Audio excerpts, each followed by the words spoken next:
Earl wants to know, can you show me how to tape my mountain wheels to run my tires tubeless? And is there anything special that goes into taping an extra wide rim?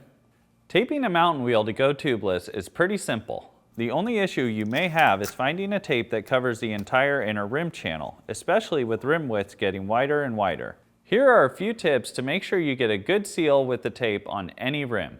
Start a few inches above the valve hole and work down around the wheel while initially holding the end of the tape in place. You'll want to have a good amount of tension on the tape so it contours to the rim surface. I always do 2 full rotations around the wheel and finish a few inches past the valve hole on the opposite side from which I started.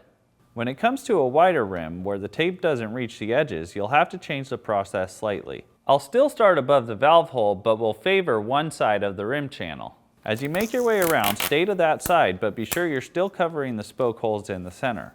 Once you get to the starting point by the valve, transition the tape to the other side of the rim and continue around again. This time you'll want to bias the coverage to the opposite side of the first rotation.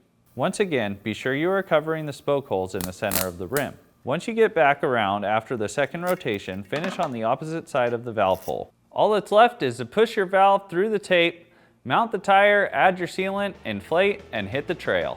If you want your question asked on Ask a Mechanic presented by Cyclery, send your inquiry to webletters@competitorgroup.com.